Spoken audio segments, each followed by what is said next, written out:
The following is a Papi Chulo Radio original program. The views and opinions expressed in the commentaries and/or interviews in the following program are solely those of the individuals and are not views of Papi Chulo Radio, its parent, affiliate, or subsidiary companies.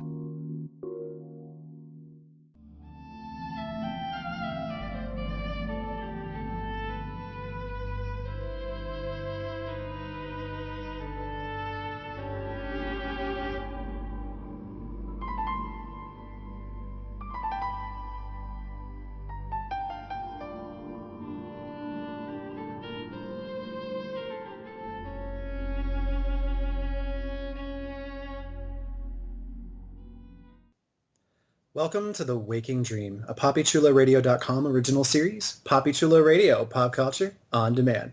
Today is Monday, August 29th, and I am your host, Vincent Hatcher. During this podcast, we'll be having an in-depth discussion on Netflix's The Sandman. Please welcome my co-host, Jeffrey Aruz.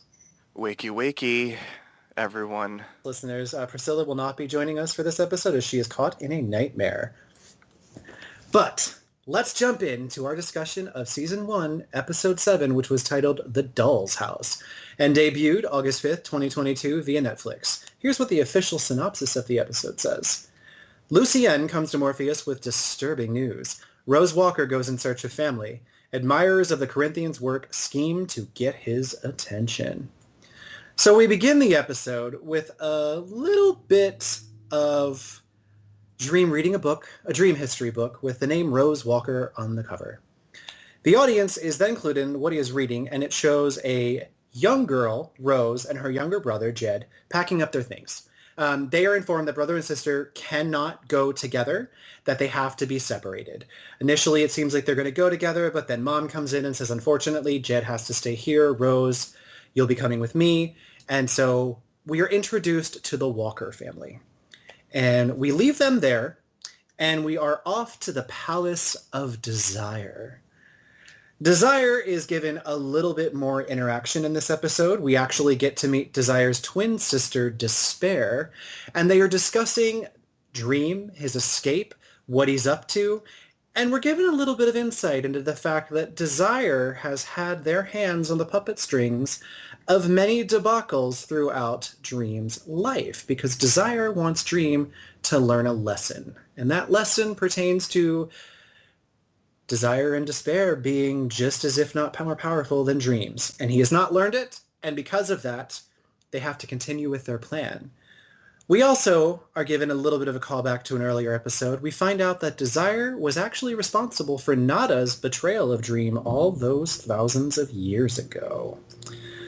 After taking credit for that, along with Sir Roderick Burgess, Desire reveals that there is a Dream Vortex, who is a woman. She will surely be the undoing of Dream, and so, hoping that that is the end of Dream, Desire is happy to see their plans starting to come to fruition.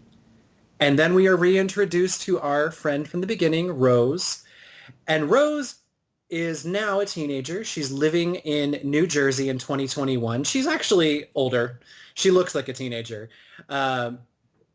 She is older. Her brother and her have been separated for years now because of the foster care system. Her mother has passed away. Rose wants to find her brother, but she has not had much luck because she does not have much money. She's in her apartment with her friends Lita and Carl, and they're talking about the search, her desire to find him. She's upset about the lack of money, but her friend Lita points out there's this interview that her mother was going to do with a foundation in England who's willing to give her a per diem of $250 if she goes. And seeing as she wants the money to help herself find her brother Jed, she, of course, decides to go. And let's stop there. We just unpacked a lot with the beginning. There's a lot going on. We've got some new characters. We met Despair, the Walker family. The Dream Vortex is coming into the conversation. Jeff, what were your thoughts on the opening and all these introductions? Once again, props to the team at The Sandman because, they keep on introducing these new characters almost every episode, and it's incredibly seamless. It makes sense. We get a great introduction to some really rich characters, and it all flows really, really well. I mean, if we really think about it, we've been introduced to so many characters since the start of the season. And there are other shows where, they have incredibly large casts and it all seems kind of chaotic. This worked really, really well. The bombs that were dropped by Desire was fascinating. I mean, it all kind of, at the end of the day was like, whoa, so you're behind everything.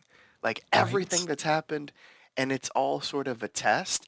That was interesting because I wasn't sure if the series was just going to take like a turn away from, like Dream and the quest for all of his belongings and that sort of thing. And then it was going to like turn into Desire's wrath.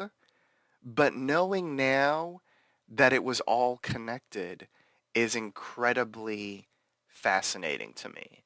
So that was brilliant.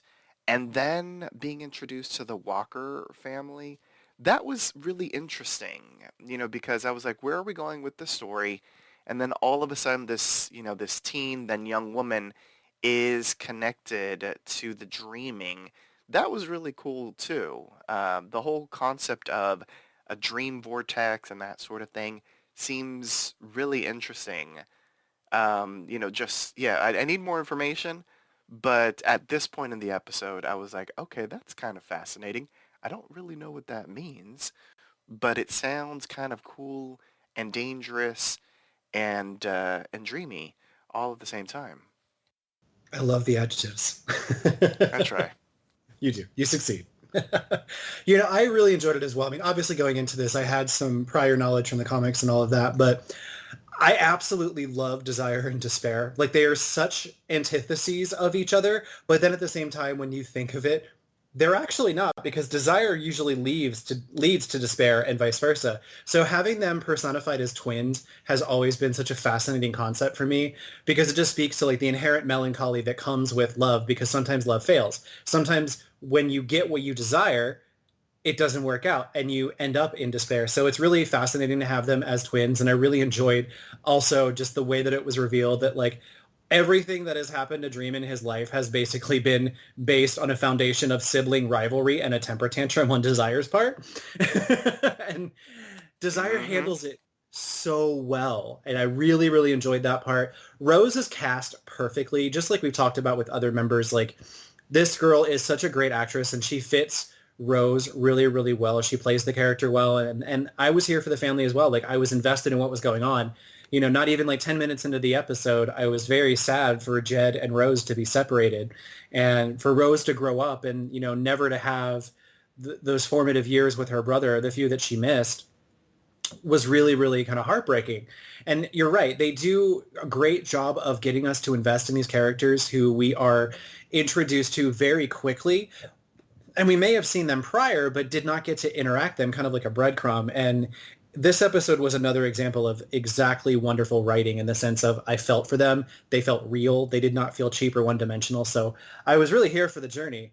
And speaking of journeys, Rose did get on that plane. She actually decided, yes, I'm going to go do this because this was really important to my mother. And my mother would be the one doing this, and I'm going to go in her stead. I'm also going to make some moolah to help out my brother. So Lita and Rose board the plane, and they're having this conversation, and it's kind of exciting because it's a trip to London, or England at least. I mean, that would be exciting for me. I don't know about you, but I'd Right. go if someone was paying for it. Rose falls asleep. And as Rose is asleep, Lita is having a very casual but yet strangely intimate conversation to the passenger across the aisle from her. And they're talking about death and dying and the foundation. And the gentleman is making comments and observations that seem to be coming from a caring place. But then they're kind of like, wait, this is like almost like he knows her. And lo and behold, Lita reveals that she has compassion for Rose because she lost her mother, and Lita lost her husband and feels empty without him. And it turns out That man across the aisle is her dead husband Hector, and Lita has been taking her own foray into the dreaming. And she's woken by a stewardess who asks her to put on their seatbelt because they are landing. And Rose and Lita land in England are and ready to begin their sojourn to the Foundation. And meanwhile, in the beautiful and luscious ethereal land of the dreaming, Lucienne is walking around looking very official-like, having a conversation with Abel about the census because she has been tasked with taking a census of all the citizens in the dream realm. I guess, even the world of dreams, a magical place like that, has bureaucracy. And during the conversation with Abel brings up some gossip about there being a dream vortex. So we're hearing this word a lot. But Lucienne dismisses it. She shrugs it off as gossip. That's not true. It's just hearsay. She returns back to Lord Morpheus, and she is reporting to him about the various entities who were there, and we find out that there are some that are missing. And we are introduced to the concept of the three arcana. These are the three nightmares or dream beings that are missing. The first of them being Galt, a shapeshifter. The second being our antagonist that we love to hate, the Corinthian. And lastly, Fiddler's Green, an entity that kind of puzzles Dream as to why he would have left, because he was a very, very loyal being to Dream, and his departure is alarming. Lucienne also reluctantly shares the gossip about the Dream Vortex to the King of Dreams, and he's very much aware of it already, because apparently he has finger on the pulse, and he knows. And he welcomes the presence of the Dream Vortex with a comfy little smile on his face, and he clarifies that the Dream Vortex is a she, and she could actually help him find the three problems that are missing, since vortexes do what vortexes do best. They draw things closer to them. And so Dream is hoping that Rose, being a dream vortex, will lure Galt, the Corinthian, and Fiddler's Green to her, and then he can swoop in and do what he needs to do to bring them back or discipline them. Matthew, who has been present and overseeing the conversation, volunteers himself to keep an eye on Rose in the waking world, and Dream, since he knows he's going to see everything that Matthew sees, agrees. Matthew is sent out into the world. We get a lovely vision of him flying through a ceiling that's almost like the Sistine Chapel. Next thing, he's in the real world. And in the real world, Rose has arrived at the Foundation, which is a manor house in England that almost brings to mind Roderick's house a little bit. It's another mansion in the country lands, and there's a little bit of fog. It's very English. They meet a lawyer who is very, very stiff and stoic, and he takes them and introduces them to the head of this foundation, an elderly woman who is very, very, very pleased to meet Rose. She is very positive, very happy, and she reveals that she is the head of the Foundation. The Foundation does not actually fully exist. It was a little bit of a ploy to get Rose over the ocean. And this is when we are introduced to Unity Kincaid, who, listeners, if you remember, when Dream was kidnapped and the sleeping sickness started, Unity Kincaid was briefly introduced as a young girl whose father tried to wake her up for her birthday, and she never woke up. Unity woke up earlier that year when Dream was released from his imprisonment and the sleeping sickness went away, and she came to find out that she had actually had a baby, just like she had in her dreams all those years that she was asleep. She was seduced or fell in love with a man with golden eyes and had a baby. She took over her father's business. She had a lovely, thriving life. And then she woke up old and gray in a home and found out that she'd gotten preggo and the baby had been sent away out into the world. And as she's revealing this, she reveals that she is actually Rose's great-grandmother. Cue the soap opera music. Oh. Jeff, were you blown away? Yes and no. And this is coming from someone who has like no knowledge about this property at all. But once she started talking about how she had a mysterious baby, like I was like, okay, there has to be a connection here. And so when she said it, I was surprised, but it didn't like knock me down to the ground because I was kind of anticipating a little bit of a twist. Not a bad twist, but like a happy twist for Rose. And I liked the twist. I'm very intrigued by who this man with eyes is, and I hope we get an answer to that at some point. Oh, we already have. We have? Who's someone that we've met that has golden eyes? Is it Think Dream? about it. No, Wait, but who you're in is the right realm. Gold? Desire. Oh. Yep. You are right. Oh no, don't tell me now Desire is behind this shit too. Desire is everywhere. It's kind of like Visa. Yes, Desire is everywhere. Okay, all right, all right. I like it. I see. I didn't even think to put that two and two together, but now we're putting all two and twos together. So why not? Right? Okay. Well, all right. Go with the flow with that. Okay, so that's fascinating. But yeah, and I was so glad we got to see her again. I mean, you sort of gave us a little bit of a tease when, we talked about her way back in the first hmm episode. You said that we would be talking more about her. So I'm glad she's back. I love how she connected with Rose. And I mean, this whole thing was just really, really incredibly fascinating. The machinations in the dream realm, in the dreaming, was really interesting as well. Like as you said, there's a bureaucracy there and that sort of thing. I was waiting for like the census to like, because he never mentioned. Wait, who was that one? Was that Cain or Abel? I believe it was Abel. It was able because Kane wasn't mentioned, but then he also mentioned that there was something creepy in the basement, and I was like, okay, Yeah. well, there's that. So all of that was incredibly fascinating, and yeah, just everything in the dreaming was fascinating. I'll just leave it at that because we're gonna get into more of that Mm. momentarily.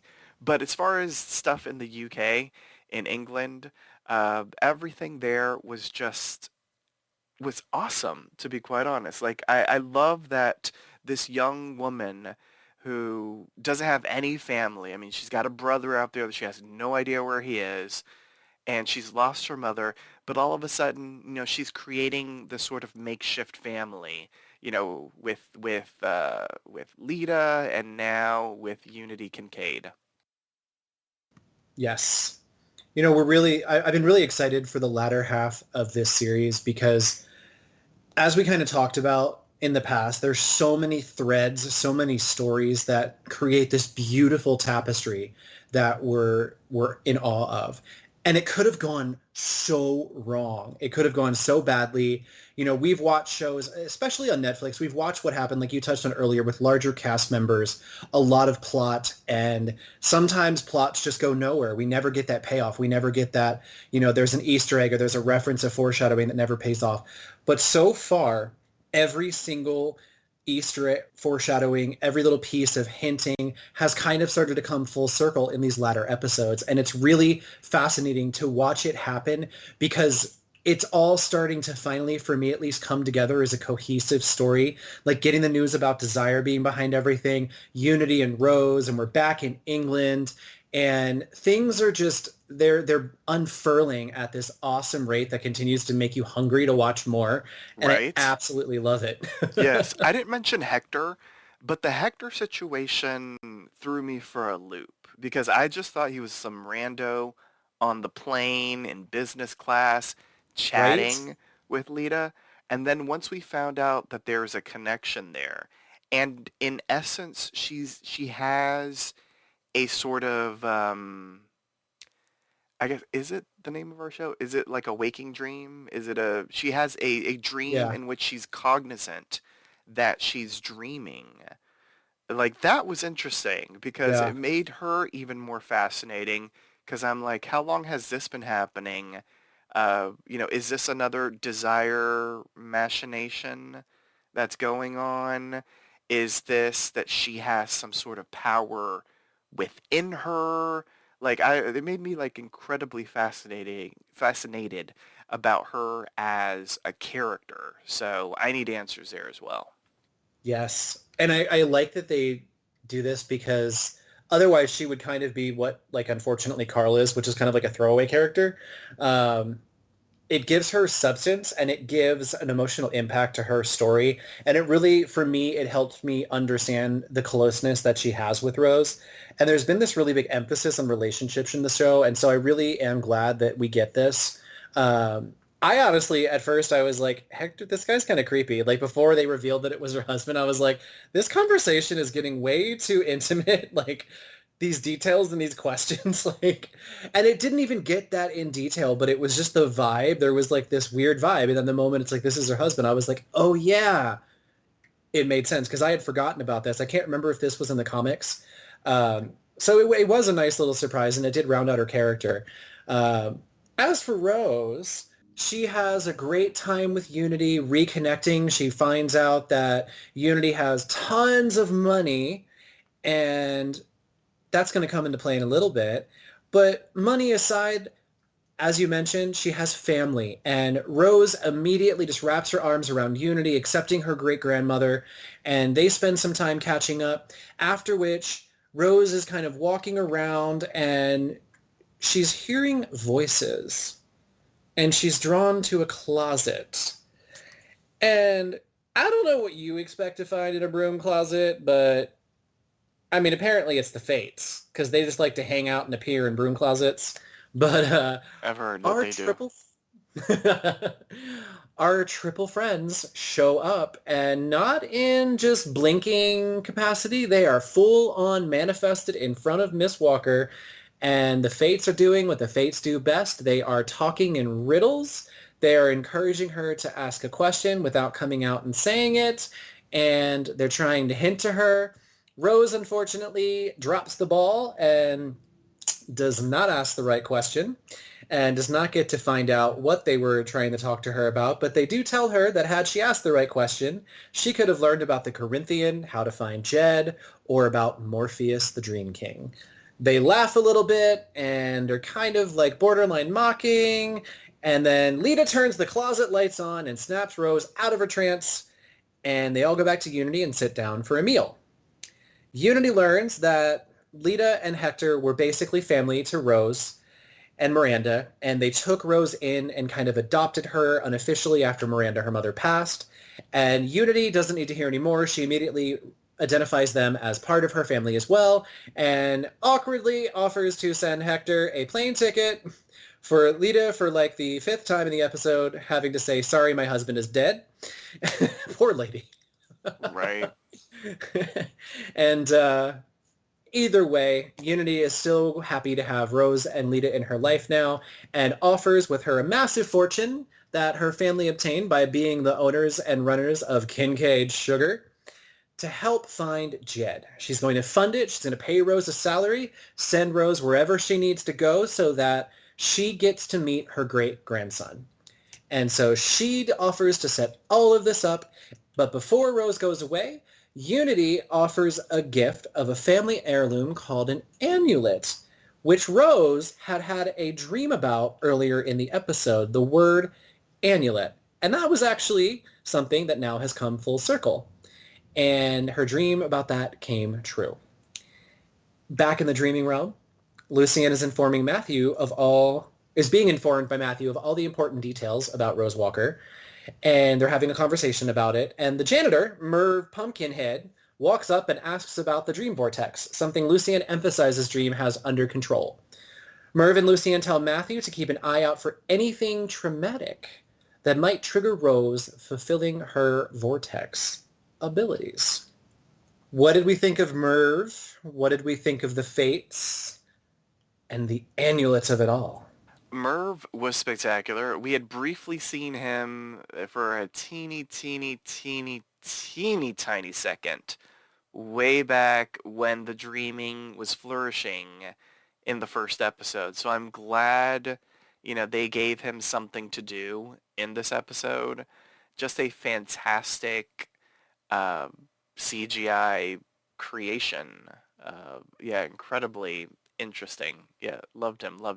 Giving me very much like Jack Skellington, his like second cousin thrice removed type of situation. But I liked it. Enjoyed him. The Pumpkin King. Yes. Okay. Let's see. What else? So the Fates, that was surprising. The fact that they showed up not in like Fatey garb, but looking incredibly human-ish, that was interesting. The fact that they showed up and the poor girl has no idea who they are, nor what they're about, nor what they can do, and they expect her to like ask the proper questions. Like shame on you, Fates, because that was incredibly Right? dumb of the three of you.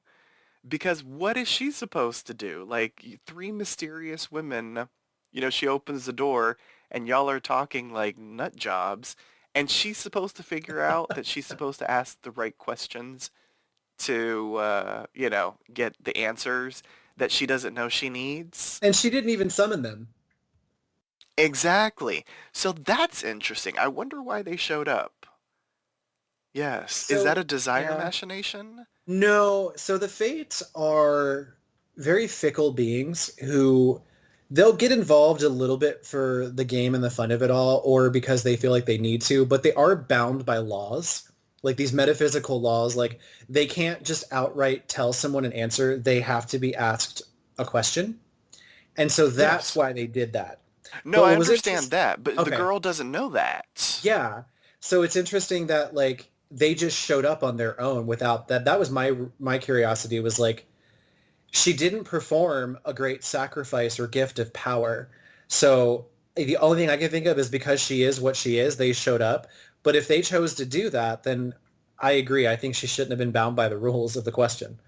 Yeah, because she has no idea there are rules. Like she's just trying to live her life in the Finding three old UK women in the with closet. this, yeah, with this new family that she's found and that whole type of situation. So she has no idea what she's supposed to do. And of course she didn't, I mean, she asked questions, but they weren't the right questions, clearly.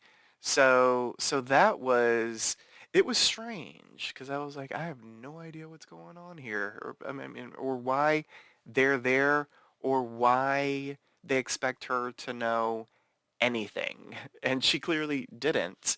Now, my hope is that she remembers, what they said at the end. So if things start sort of popping up, she could be like, oh, okay, now I can make sort of like the connections. Based off of Hmm. the fact that it was such a small moment, maybe she won't.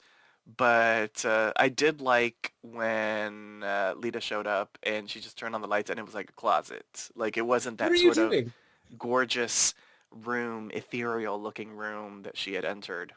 Yes. So the Fates can not only just appear, they can manipulate time and space to have this like awesome room appear there with them. And Right? what was interesting to me too is that she only got the one question as opposed to three. Mm-hmm. Yeah. So it seems like they play around the rules a little bit, but they're these weird metaphysical personifications of things and they are fickle and do what they want. And but I enjoyed it. I thought it was awesome seeing them show back up again. I really enjoyed how like even though it didn't help Rose, I just enjoyed them being like, oh, well, had you asked us the right question? you know. Right?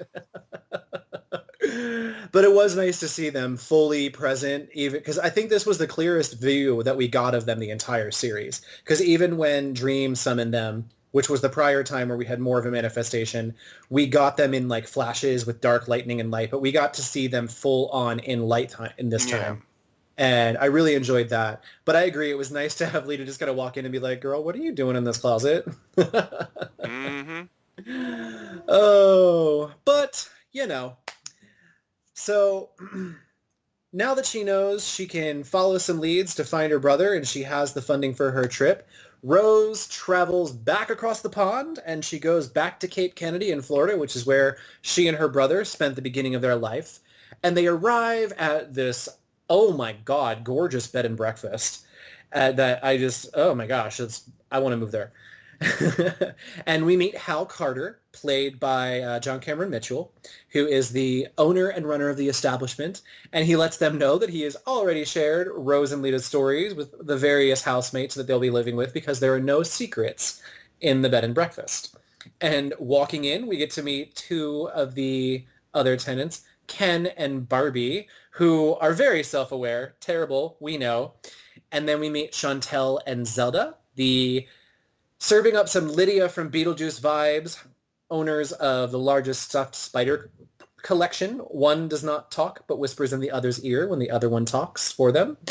And we introduce this little friendly family that lives in this house together. And Rose and Lita are a little bit taken aback by the openness at first, but they quickly become comfortable. And they decide to go to the foster agency that handled Jed's adoption out. And unfortunately, the social worker is not willing to break the law and give out information about a placement for an adopted child. And she expresses that she understands the concern, but the child is obviously being taken care of and she cannot give the information.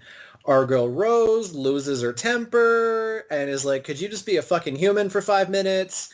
And doesn't regret in the moment lashing out. Lita has to kind of play cleanup a little bit, and they get a little bit of a kernel. They get a little bit of a thing to make Rose feel better that doesn't break the law. And the social worker, Miss Rubio, says, your brother was adopted by some of your father's friends, and that should make you feel better that he's got people who care about him. Now, I feel like Rose forgot about her father in this minute by taking comfort in this because her father was an asshole from what we were told.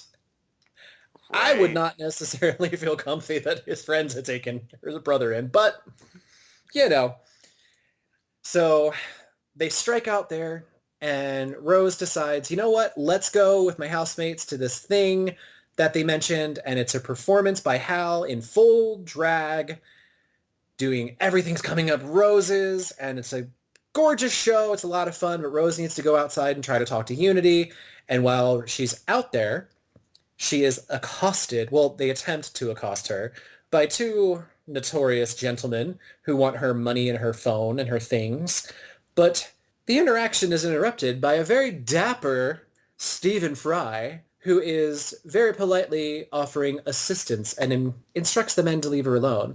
But we very quickly learn that Rose, she does not necessarily need the help because she makes short business of the thugs and gives them a little bit of a beatdown.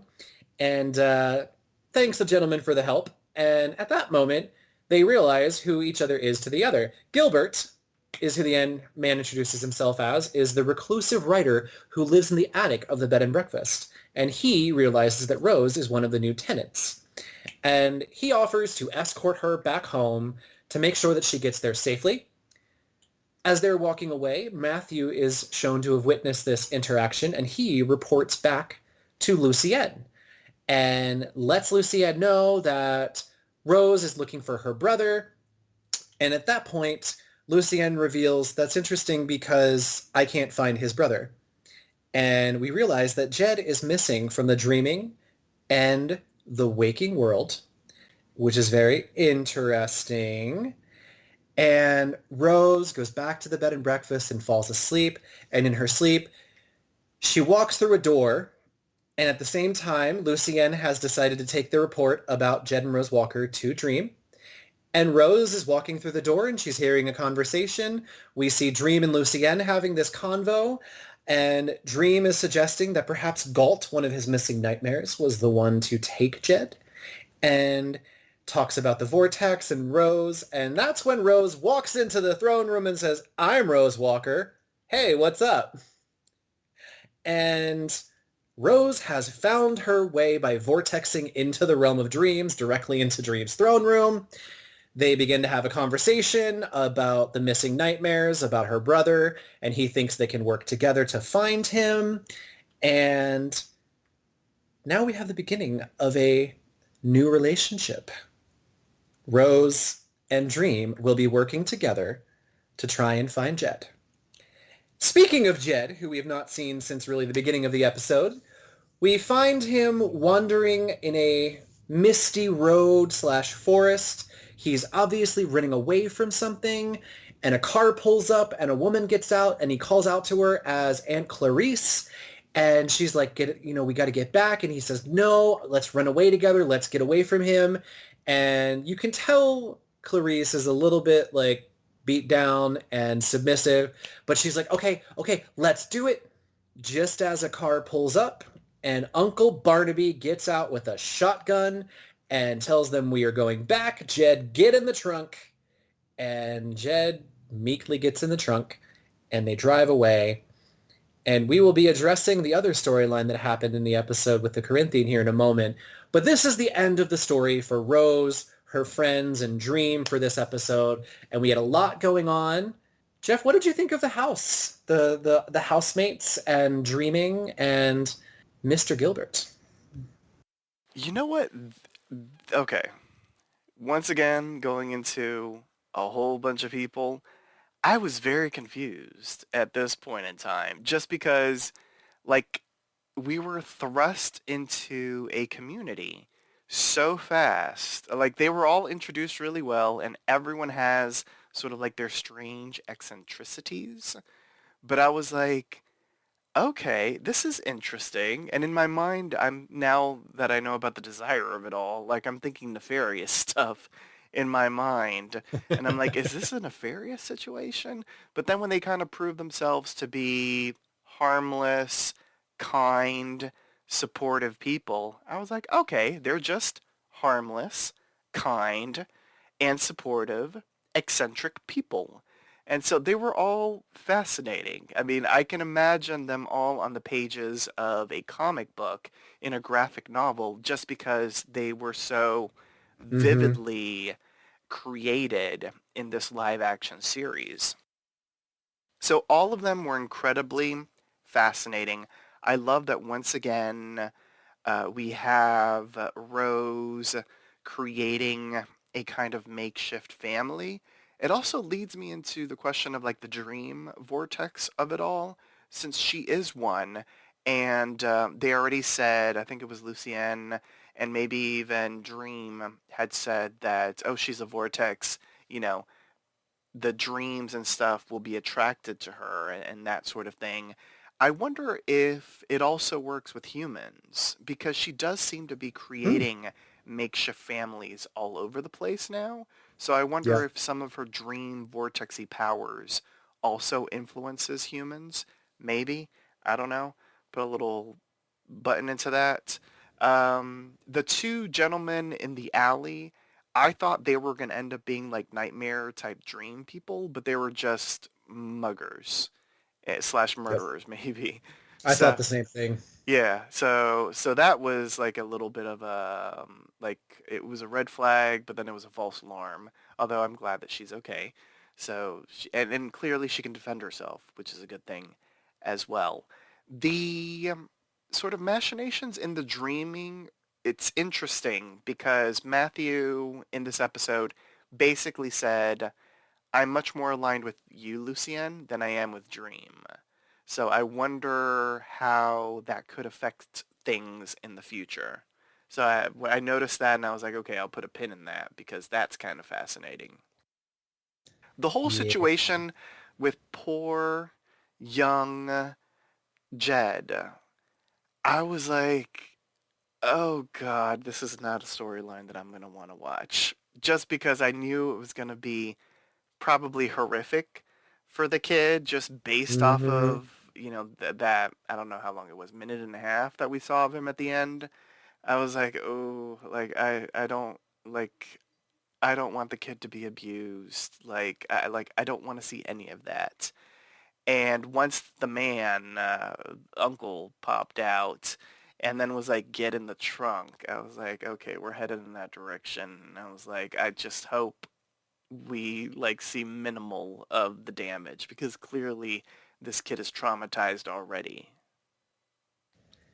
Yeah, we sometimes make the joke about wanting to call some various version of CPS, but this definitely in the moment was like, God, I wish I could. Like this poor child.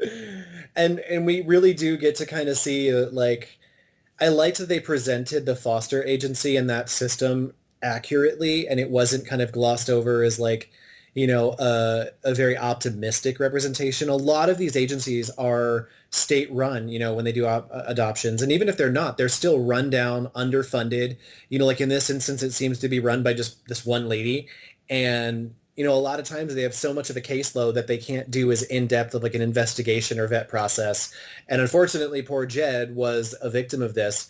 And he was another example for me of like what we've constantly mentioned. I immediately was like, I feel for this kid. Like I'm invested in his story. And even though I knew where it was going, I still like I liked him. Like I liked him immediately. Just the fact that he was like trying to convince the obviously battered or mousy wife of the uncle to leave, and he had the gall to do that despite facing potential adversity, which of course happened a moment later.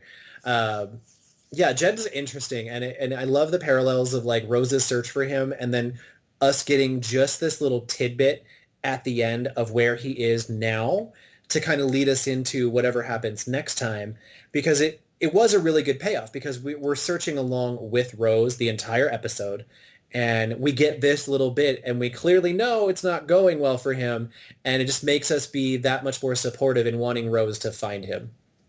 Oh, definitely. All right, so we had another search going on during the episode, and we met some interesting characters in a diner. So we got another diner, but in this one, there's no John D, no Ruby, no orgies and self-harm. But there is some implications of But wait, harming having been wasn't that done. the exact same diner, though? I don't think so, because I don't remember it being called Mike's. Oh, okay. So Because but the set, I'm gonna it assume they looks similar. reused the set. Yeah, I think they did. Yeah. I think it does look very similar. Like I have to watch the episode a second time, and I'm gonna now that when I do that, I'm gonna look closer. Yeah. But in Huntsville, Alabama, we're in a diner with 3 members of a planning committee at what initially seems to be a rather mundane clerical meeting about planning a replacement guest of honor for their event since the headliner dropped out. Some names are thrown around, and one of them is Candyman. And then they all agree that only the Corinthian is their best bet for a good event. This is when we realize as an audience that we are dealing with 3 serial killers who are putting together Serial Con. That's just the name I came up with for it. That's not the real name. I like it. They want to get a gathering of like-minded collectors, as they call themselves, to get together, celebrate their practice and their craft. Unfortunately, their headliner dropped out or is unavailable, and they've been asking the Corinthian every year that they've done this, and he's always refused.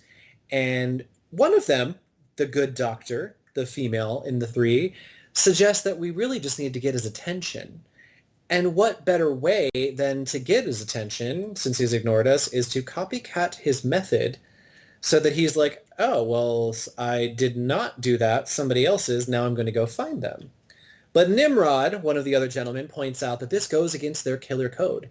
They do not reproduce each other's modus operandi, and that would be in poor taste.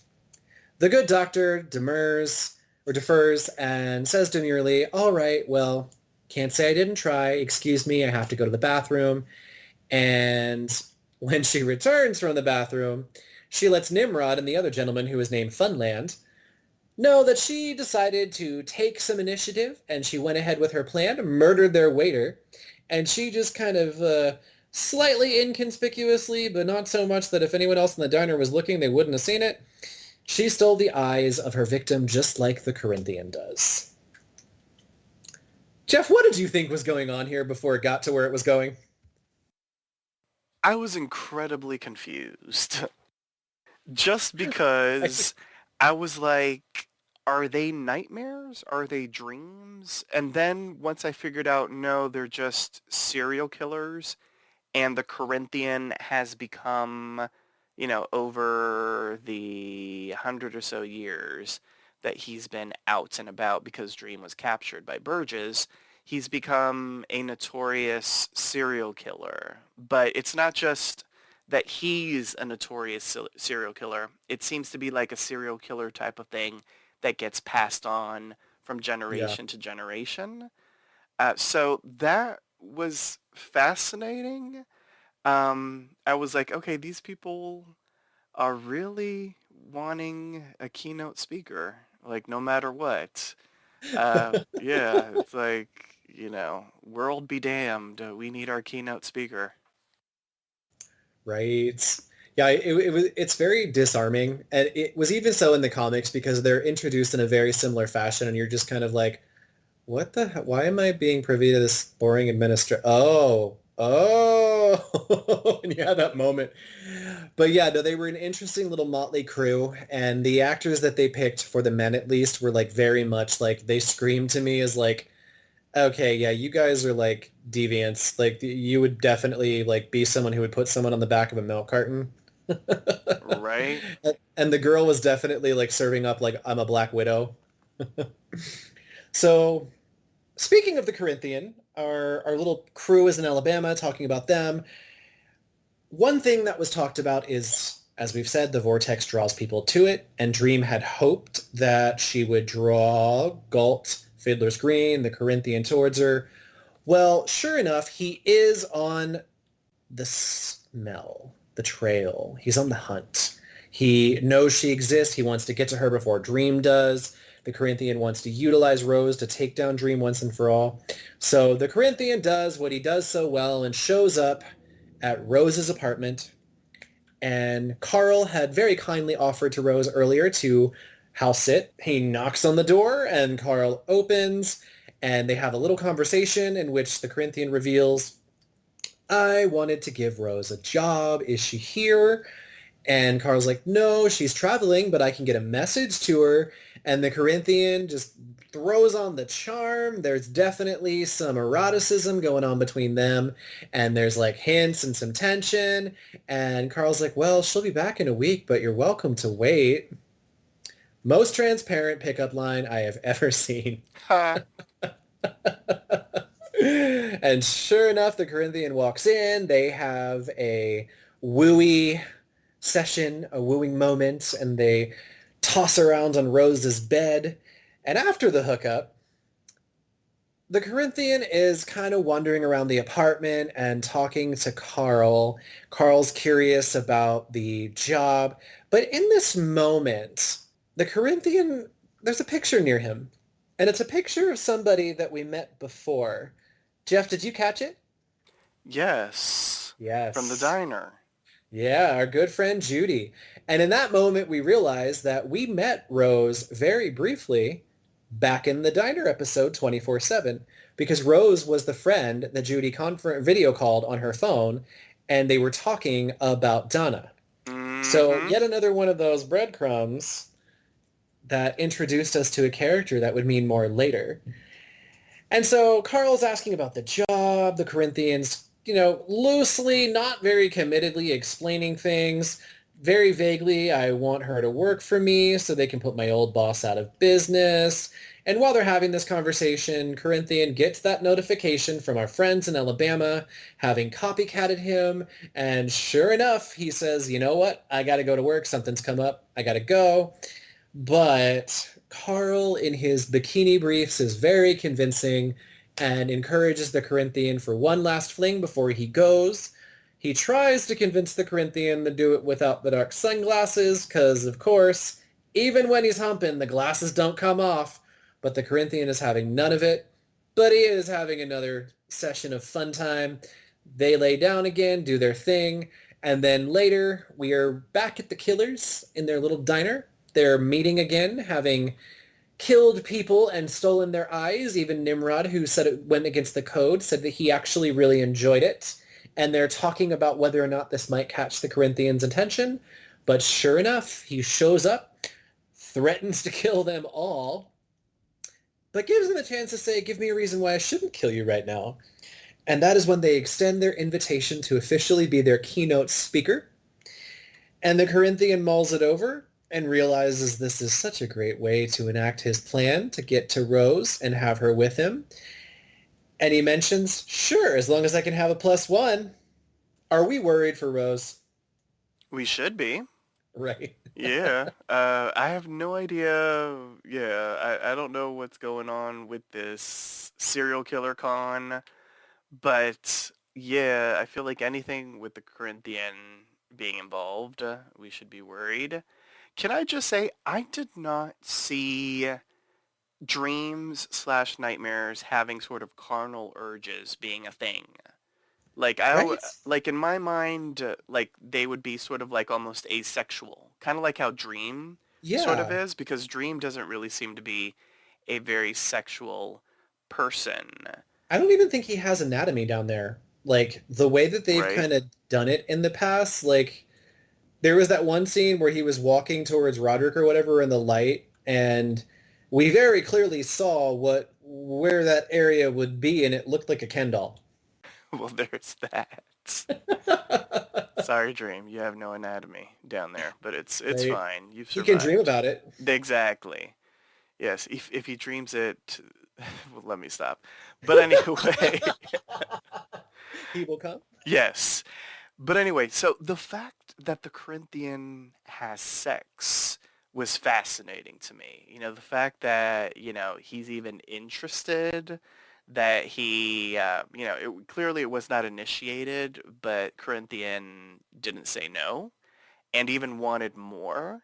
Like all of that was fascinating to me because that I did not see coming because it just in my mind, it just didn't make any sense that these dream slash nightmare beings would even be interested in sex. So that was interesting. I still need an explanation about the glasses. Like, my assumption is he doesn't have eyes, but it's like, I want to see it. So Didn't I, we I see need it? his glasses to come off because I want to see what's there. Whether I it's just eye sockets or like really demonic eyes. Once again, my assumption is he doesn't have eyes. I also assume that he ripped the eyes out because he put the eyes in, but we've never really right. seen that. So I don't know exactly what he does, but I need answers to the Corinthian. I can't remember if I'm right, but I think in one of the earlier episodes, in the moment where he realizes Dream broke out, I think we saw what they did with him in this version, and he had white eyes, like white eyeballs that with no pupils or anything. Okay. Now in the comics, he has teeth for eyes. Oh, that's Yeah. nice. Yes. Okay, I'm gonna have to go back and just like I search for might be that scene. wrong, but I feel like because I think I commented on it. I feel like we did see them. I could entirely be wrong, and it may have been his victim, but I think they did show him with like white eye sockets or white eyeballs with no pupil and iris. And they don't show us if he put the eyeballs in or if he ate them when Yeah. he. Yeah, so it's like I want to see how they're doing it too because I vaguely remember in the comics I know he had like teeth in his eye sockets. Um, but yeah, he's definitely an interesting character, and like I enjoy how they're presenting him. Um, Before we head into the MVP, though, anything that I missed? No, I believe you covered it all. Sweet. I do have one extra question because we've seen like what 4 to 6 villains so far in this show. Who's been your favorite so far? Oh, that's a good question. Um, I think for me, as far as fascinating, John D was fascinating. Nice. As far as like I want to see their comeuppance, the Corinthian. Yes. They did a great job of making everybody, I think, want to see the Corinthian get what's coming to him. Yeah, he's very smarmy. He's that like southern gentleman who just has a slimy underbelly, and the guy Yes. plays it so well. I think for me, the most fascinating one for me would probably, yeah, I think for me, since you had chosen John D, and I'm gonna put myself in like MVP rules, I would go with Ethel. Even though Oh, Ethel nice. was not technically like a full-on villain, and she kind of redeemed herself, I think just her journey for me was very fascinating because she obviously started out and like was a very selfish person, but she went on this journey and like even to the very end, like she was very tough as nails, and it was a fascinating story that I would have loved to know more about her life and how she got where she was. Um, but the best overall villain for me, and the one that I also want to see the comeuppance, is Desire. Absolutely. Oh. Yeah. because there's so much there. There's so much to unpack between them and Dream, and now, you know, Despair is involved as well. Like, I want more to be revealed about their enmity, and I want to see if Dream really understands that this has all been Desire, or if he's oblivious. You know what I mean? Like, is he aware that this game is being played fully, and to what extent, or is he kind of ignorant and it's going to be a surprise? Nice. And what happens when he finds out? Yeah. But now it is time for the MVP, the most valuable player. State which character impressed you throughout this episode and why. Once they have been chosen, that character cannot be selected again. So, Jeff, choose wisely. Who was your MVP? Oh, okay, good. I'm excited. I'll be honest, there are many people that can be chosen as MVP in this episode because there were so many characters, and I will say this, they were all incredibly interesting and fascinating by themselves, but I gotta give it to Rose Walker. I absolutely loved her from the very beginning. She's a character that immediately, once I saw her, I'm like, okay, I'm rooting for you. And to check on her IMDb and to see that this is her first thing ever. Mm-hmm. Props to her because they did a good job casting her. I'm sure as a newbie, they put her through the ringer to make sure she was, you know, the best of the best of the best. And she was the best. I absolutely enjoyed her from beginning to end. Nice. Excellent choice. Yeah, Rose Walker is a character that, you know, that you always hear about, like, fan backlash when casting is not ideal. This is a character that could have gone very badly, but they chose so well that, like, I would never hear any ill sayings about her performance. For a first time, I agree. She did a phenomenal job. Ah, see, I knew you were going to choose Rose. This is why I came with a list of backups. But my backups is a contest in my mind. I'm going to decide right now. You know, I'm going to give it to the Corinthian. I don't like him, but the fact that I don't like him proves how valuable he is to the plot and the story. He has this overreaching agenda that, like Desire, he's got his hand in all these various cookie jars, and his plan, while it may not have the scale of millions and thousands of years like Desire's does, he is playing a long game. And we have been given enough throughout the entire series, and we're given more in this episode. We get to see him working a bit more towards what he wants. And I actually fear for Dream, because even though he's a creation of Dream, he's clearly becoming more powerful by being out in the real world and doing what he does. And it does make me worry a little bit for our boy, you know, our spiky-haired little goth boy, King of Dreams. And because of the feelings that, like, he instilled in me, like, I definitely have a little bit of concern. And he is a very, very important player that obviously by the end of the season, there's going to be a confrontation, and I find myself on the edge of my seat wanting to see what takes place. And I actually really find myself wanting to find out, like, okay, we've seen him kind of kill here and there, and he's very threatening, like, but we haven't, I feel, fully seen the Corinthian in full-blown action yet, and I really want to see that happen, as bad as it's probably going to be. All right. So now it is time to rate the episode. How would you rate the episode on a scale of 1 to 10 Dream Helms? You are allowed to utilize the point system. If you found the episode exceptional, deserving of more than a 10, you may grant the coveted Golden Dream Helm. Are we taking a trip to Costco to pick up more Dream Helms of the golden variety, Jeff? What are we doing? Oh gosh, I'm torn just because I feel like I've been giving so I am many too. Golden Dream Helms. It was a really good episode, and I want to give it a Golden Dream Helm. But I think I'm going to settle with a 10, which sounds ridiculous because a 10 is still fantastic. But yeah, I think a 10 makes the most sense. Another really great episode, incredibly fascinating, captivating from beginning to end. I was fascinated by it all, and everybody did a great job acting-wise. I am a stan for this series, and this episode did not disappoint, so a solid 10 for me. Excellent. And I am about to make you feel better about not doing the Golden Dream Helm as well. I feel the same. I feel that And it's not only because we've been especially myself, been very generous with, the Golden Dream Helms, but this was definitely kind of I don't want to use the word filler episode because it was great from start to finish, but I will say that it's definitely a very foundational episode. Yes. Yeah. And so, it could have gone poorly very quickly. It could have gone badly. Thankfully, it didn't, but we were presented with a lot. We did not get the usual payoff that we get with these Salmon episodes where it's kind of like encapsulated what's happening. This was very much the beginning of an arc and, Rose's story, her finding Jed. And so it was great. Like, I enjoyed it. I was really happy with it. But at the same time, it didn't hit me as like, oh my God, this is a golden, because we're missing the payoff. We're missing the climax.